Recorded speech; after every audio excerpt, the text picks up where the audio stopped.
ഇന്നലെ ഈസ്റ്റർ ആയിരുന്നു. ഇന്ന് മുതൽ നിങ്ങൾക്ക് ഒരു പുതിയ പ്രകാശമുള്ള ജീവിതം അനുഗ്രഹിക്കപ്പെടട്ടെ. സർവേശ്വരൻ്റെ നാമത്തിലും ഗുരുക്കന്മാരുടെ നാമത്തിലും എല്ലാവിധ അനുഗ്രഹങ്ങളും ലഭ്യമാകട്ടെ. ഞാൻ ഇപ്പോൾ പറയാൻ പോകുന്ന കാര്യം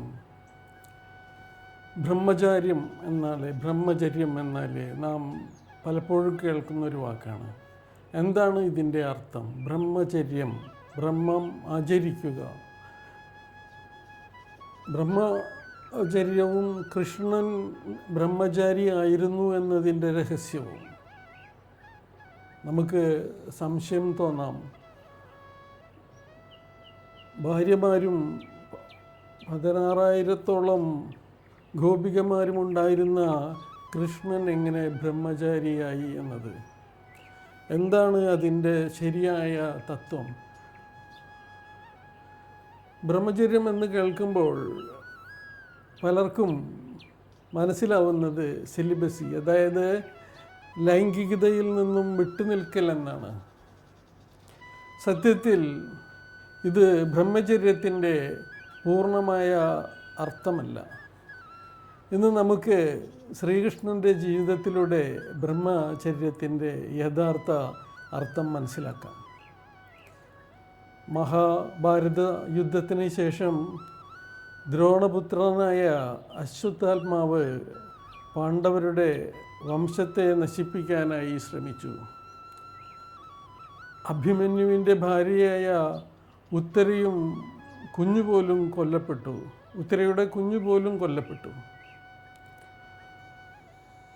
അപ്പോൾ കുന്തിദേവി കൃഷ്ണന് സമീപം എത്തി ചോദിച്ചു, അങ്ങ് അഭിമന്യുവിൻ്റെ മകനെ രക്ഷിക്കാമെന്ന് വാഗ്ദാനം ചെയ്തിരുന്നതല്ലേ? കൃഷ്ണൻ പുഞ്ചിരിച്ചുകൊണ്ട് പറഞ്ഞു, ഞാനൊരിക്കലും അസത്യം പറയാറില്ല. അതിനുശേഷം അദ്ദേഹം പ്രഖ്യാപിച്ചു, എന്നിൽ ബ്രഹ്മചര്യവും സത്യവും ഉള്ളതാണെങ്കിൽ ഈ കുഞ്ഞ് വീണ്ടും ജീവിക്കട്ടെ. ശേഷം കൃഷ്ണൻ പാദം കൊണ്ട് കുഞ്ഞിനെ ഒന്ന് സ്പർശിച്ചു. അവിടെ ഒരു അത്ഭുതം സംഭവിച്ചു. കുഞ്ഞ് വീണ്ടും ജീവിച്ചു. ഇപ്പോൾ ഒരു വലിയ ചോദ്യം മനസ്സിൽ വരുന്നു, അല്ലേ? നേരത്തെ ചോദിച്ചു തന്നെ, ഭാര്യമാരും ഗോപികമാരും ഉണ്ടായിരുന്ന കൃഷ്ണൻ എങ്ങനെ ബ്രഹ്മചര്യത്തിൻ്റെ ശക്തിയിലെത്തി, ബ്രഹ്മചാരിയായി? ഇതിൻ്റെ അർത്ഥം അറിയണമെങ്കിൽ ബ്രഹ്മം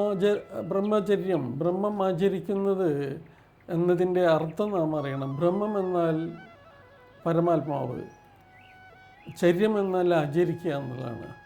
അപ്പോൾ പരമാത്മാവുമായി ഏകതയിലേക്ക് എത്തുക എന്നുള്ളതാണ് ബ്രഹ്മചര്യത്തിൻ്റെ ശരിയായ അർത്ഥം. കൃഷ്ണൻ തൻ്റെ ഭാര്യമാരോടും ഗോപികമാരോടും ശാരീരികമായല്ല ബന്ധപ്പെട്ടുകൊണ്ടിരുന്നത്. ആത്മീയമായ ബന്ധം, ഏകതയിലേക്ക് അദ്ദേഹം എത്തുന്നു എന്നുള്ളതാണ്. അവിടെ കാമമല്ല, ദിവ്യമായ സ്നേഹം മാത്രമാണ്. ഗുരുക്കന്മാരും ശിഷ്യരും തമ്മിലുള്ള ബന്ധം പോലെ ഏകമായ ഒരു ബന്ധം, പരമാത്മാവുമായുള്ള ബന്ധം. നാം ബ്രഹ്മചര്യം അനുഷ്ഠിക്കുന്ന ആളുകൾ സെക്സിന് വേണ്ടി ഉപയോഗിക്കാതെ അത് ദൈവികമായ തലത്തിലേക്ക് അതിനെ ഉയർത്താനായി തയ്യാറാവുന്നു. അല്ലെങ്കിൽ സെക്സ് എനർജി ലൈംഗികതയ്ക്ക് വേണ്ടി ഉപയോഗിക്കുന്നില്ലെങ്കിൽ അത് മറ്റുള്ള ചക്രകളിൽ കൂടെ ആ ഊർജം നമ്മുടെ ഉന്നത ആത്മാവിലേക്ക് വിലയം ചെയ്യുന്നു. അവിടെ നാം ബ്രഹ്മവുമായി ആചരിക്കുന്നു, ബ്രഹ്മവുമായി കൂടിച്ചേരുന്നു. അതുകൊണ്ടാണ് ദൈവികമായ ശക്തിയിലേക്ക് നാം കൂടുതൽ അടുക്കുന്നു. ലൈംഗിക ഊർജത്തെ ദൈവിക ഊർജവുമായി വളരെ അടുപ്പമുള്ളത് കൊണ്ട് നാം ഒന്നും ചെയ്യാതെ തന്നെ ഈ ലൈംഗിക ഊർജം മുകളിലേക്ക് പ്രയാണം നടത്തുന്നുണ്ട്. അത് തന്നെ സബ്ലിമേറ്റ് ചെയ്യപ്പെടുന്നുണ്ട്. ബ്രഹ്മം ആചരിക്കുമ്പോൾ അവിടെ ആ ലൈംഗിക ഊർജം മറ്റു ചക്രകളിൽ കൂടെ ഉയർന്ന് അത് ഉന്നത ആത്മാവിലേക്ക് വിലയം പ്രാപിക്കുന്നു. അവിടെ നിന്ന് പരമാത്മാവിലേക്കും ദൈവികമായ ബന്ധം കൂടുതലുണ്ടായിരിക്കുന്നു. അതുകൊണ്ടാണ് പ്രീസ്റ്റുകൾ, അമ്പലത്തിലെ പുരോഹിതന്മാർ, അങ്ങനെ പുരോഹിത വിഭാഗം ഇണയില്ലാതെ ജീവിക്കുമ്പോൾ സെക്സ് എനർജി അവിടെ അതിനു വേണ്ടി ചെലവഴിക്കാതെ അത് ദൈവികമായ ബന്ധത്തിലേക്ക് ബന്ധം സ്ഥാപിച്ച് അവർ കൂടുതൽ ശക്തരായി തീരുകയും ദൈവികമായ പ്രഭ അവരിൽ കൂടെ നിറഞ്ഞൊഴുകുകയും ചെയ്യുന്നു. അതിനുവേണ്ടിയാണ് ബ്രഹ്മം ആചരിക്കുക എന്ന് പറയുന്നത്. യഥാർത്ഥമായ ബ്രഹ്മം ആചരിക്കൽ എന്നത് ലൈംഗികതയെ അടിച്ചമർത്തലല്ല, അതിനെ ദിവ്യശക്തിയുമായി ബന്ധപ്പെടുത്തുക എന്നുള്ളതാണ്, ദിവ്യശക്തിയായി ഉയർത്തുക എന്നുള്ളതാണ്. നാം സപ്രസ് ചെയ്തിട്ട് ലൈംഗിക ഊർജത്തെ അവിടെ അതിന് ആ ഊർജത്തിൻ്റെ അവസ്ഥയിൽ നിന്നും അതിനെ കൺട്രോൾ ചെയ്ത് അടിച്ചമർത്തി അല്ല ബ്രഹ്മചര്യം ആചരിക്കേണ്ടത്. അതിന് വ്യത്യസ്തമായ മന്ത്രങ്ങൾ കൂടെയും നമ്മുടെ ദ പാത്ത് ടു അർഹാത്ഷിപ്പ് പഠിക്കുമ്പോൾ നമുക്കറിയാം, നമുക്ക് എപ്പോഴും ലൈംഗിക ഊർജം ലൈംഗികതയ്ക്ക് വേണ്ടി ഉപയോഗിക്കാതെ ആഴ്ചയിലൊരിക്കൽ നാം അതിനെ ഈശ്വരീയതയിലേക്ക് ട്രാൻസ്മ്യൂട്ട് ചെയ്യുന്ന രീതി നാം പഠിക്കും. എന്തിനാണത് പഠിക്കുന്നത്? നമ്മുടെ ആ ദിവ്യമായ ലൈംഗികമായ ഊർജം ദൈവിക ഊർജവുമായി വളരെ അടുത്ത് നിൽക്കുന്നത് കൊണ്ട് അതിനെ നാം ആഴ്ചയിലൊരിക്കൽ അതിനെ സബ്ലിമേറ്റ് ചെയ്യുകയാണെങ്കിൽ ദൈവികമായ ബന്ധം കൂടുതൽ സ്ഥാപിക്കുകയും നമ്മുടെ എല്ലാ തരത്തിലുള്ള divine intelligence, divine love and divine power കൂടി വരുന്നത് നമുക്ക് കാണാം. രണ്ട് വഴികളിൽ കൂടെ നമുക്ക് ഇതിനെ മനസ്സിലാക്കാം. ഒന്ന്, ഈ ശക്തിയെ മേലോട്ടുയർത്തി ആത്മസാക്ഷാത്കാരത്തിലേക്ക് നമുക്ക് എത്താനായിട്ട് സാധിക്കുക. ലൈംഗികതയ്ക്ക് വേണ്ടി ആ ഊർജത്തെ ഉപയോഗിക്കാതെ അതിനെ പരമോന്നതമായ തലത്തിലേക്ക് അതിനെ സബ്ലിമേറ്റ് ചെയ്യുക. അത് പല ചിട്ടയായ ചില പരിശീലനങ്ങളിൽ കൂടെ അതിനെ മുകളിലേക്ക് നമുക്ക് ഷിഫ്റ്റ് ചെയ്യാനായിട്ട് സാധിക്കും. നമ്മുടെ പാഠ്യപദ്ധതികളിൽ അതിനെ മുകളിലേക്ക് ഷിഫ്റ്റ് ചെയ്യുന്ന രീതികൾ പഠിപ്പിക്കും. പക്ഷേ ഭൗതിക ജീവിതത്തിൽ യഥാർത്ഥമായി ജീവിച്ചുകൊണ്ട് തന്നെ ആഴ്ചയിലൊരിക്കൽ അതിനെ ഈശ്വരീയമായ ആ ശക്തിയെ, ലൈംഗികമായ ഊർജത്തെ മുകളിലേക്ക് ഷിഫ്റ്റ് ചെയ്ത് കൂടുതൽ ഈശ്വരീയമായ ബന്ധത്തിലേക്ക് പോകുന്നു. യഥാർത്ഥ ബ്രഹ്മചര്യം ആചരിക്കുന്ന ആചാര്യന്മാർ എപ്പോഴും അത് മുകളിലേക്ക് അതിനെ ഷിഫ്റ്റ് ചെയ്തുകൊണ്ടിരിക്കുന്നു. നമ്മുടെ ബോഡിക്ക് അങ്ങനെയുള്ള ഒരു സംവിധാനമുണ്ട്. നമ്മുടെ ബോഡിക്ക് അതിന് പറ്റുന്നൊരു യഥാർത്ഥ സംവിധാനമുണ്ട്. അതിൽ കൂടെ മുകളിലേക്ക് ഉയർത്തി എപ്പോഴും അവർ ഈശ്വരീയ പ്രഭയുമായി ഒന്നായി ചേർന്ന് അവരുടെ പുണ്യപ്രവർത്തികളൊക്കെ യാഥാർത്ഥ്യമാകുന്നു. അവർ ചെയ്യുന്നതൊക്കെ ഈശ്വരീയമായ ശക്തികൾ ഉപയോഗിച്ച ഈശ്വരീയമായ ശക്തിയിൽ കൂടെ ആകുന്നതുകൊണ്ട് അതിന് കൂടുതൽ ദിവ്യാനുഭവങ്ങൾ ഉണ്ടാകുന്നു. വേറെ ഒരു രീതിയിൽ ഈ ലൈംഗികമായ ഊർജത്തെ ഇണയുമായി പരസ്പരം ബന്ധപ്പെടുന്ന സമയത്ത് അതിൽ നിന്നും ഉണരുന്ന ഒന്നായി തീരുന്ന രണ്ടാത്മാക്കളായി ഒന്നായി തീരുന്ന സമയത്തും ദൈവികമായ ബന്ധത്തിലേക്ക് നാം കടന്നു പോകുന്നു. അതാണ് ആ ആനന്ദത്തിലേക്ക് വരുന്നതിൻ്റെ ഒരു കാരണം. ഓർഗാസം ഉണ്ടാകുന്നത് ആ സമയത്ത് നമ്മൾ ഓംകാരം ചാൻറ്റ് ചെയ്യുന്നു. ലൈംഗിക ബന്ധത്തിൽ ഏർപ്പെടുന്ന സമയത്ത് ഒന്ന് ശ്രദ്ധിച്ചാൽ നമ്മിൽ നിന്ന് ഓംകാരം പുറപ്പെടുന്നു.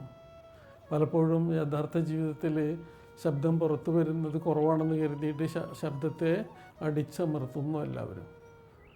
അതുകൊണ്ട് നാം ഓർക്കേണ്ടത് ലൈംഗികമായി ഇണയുമായി ചേരുന്ന നേരത്തുണ്ടാകുന്ന ആത്മീയമായ ഒരു പരിവേഷം, ദൈവികമായ ഒരു ശക്തി നമ്മിലൂടെ ഉണർന്ന് രണ്ട് ആത്മാക്കൾ ഒന്നായി തീർന്ന് ശരിയായിട്ടുള്ള ലൈംഗിക ബന്ധം ഉദ്ദേശിച്ചത്, മെക്കാനിക്കൽ എങ്ങനെയല്ല, അത് പ്രണയത്തോടു കൂടി ഒന്ന് വിലയം പ്രാപിച്ച് യഥാർത്ഥമായ ലൈംഗികത എന്ന് പറയുന്നത് ദിവ്യമായ സ്നേഹവും ഏകതയുമാണ്.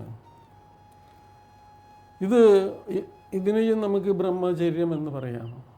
ലൈംഗികമായി ബന്ധപ്പെടുന്ന സമയത്തുണ്ടാകുന്ന രണ്ട് ആത്മാക്കൾ തമ്മിൽ ചേർന്ന് വരുന്ന പ്രണയോത്മകമായ ശക്തികൾ വിലയം പ്രാപിക്കുന്ന സമയത്ത് ദിവ്യ ഊർജം അവരിൽ ഉണരുന്നു. അത് ഏകതയിലേക്ക്, ഈശ്വരനിലേക്ക് ഷിഫ്റ്റ് ചെയ്യുന്നു, ഈശ്വരനുമായി ബന്ധപ്പെടുന്നു.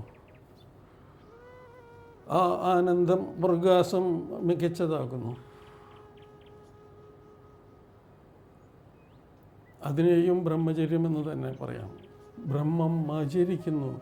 ലൈംഗികതയിൽ കൂടെ തന്നെ ബ്രഹ്മം നാം ആചരിക്കുന്നു. ഒരു രീതിയിൽ മാത്രമല്ല ബ്രഹ്മചര്യം ആചരിക്കാനായി സാധിക്കുന്നത്. നമുക്കൊരു ഗൃഹസ്ഥനായിരുന്നു കൊണ്ട് ബ്രഹ്മചര്യം നടത്താൻ സാധിക്കുന്നു. അതേതാണ്?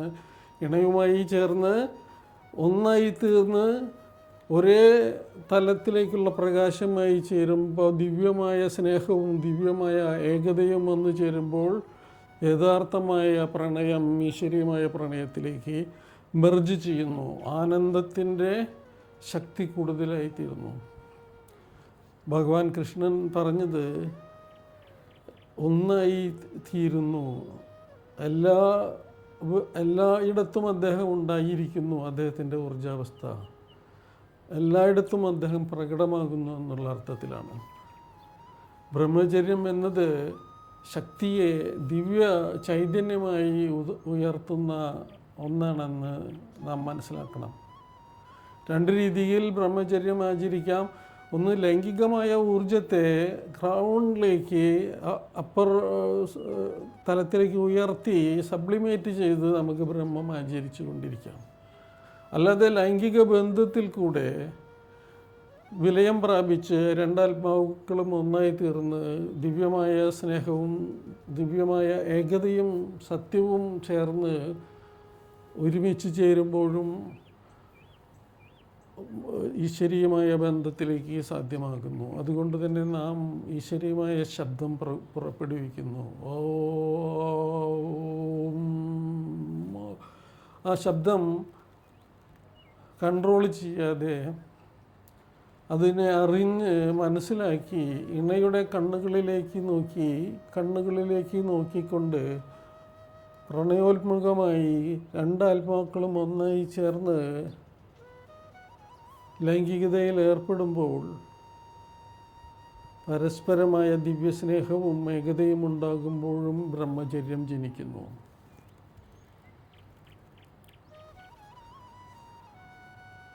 Thank you Ranjith. നമസ്തേ.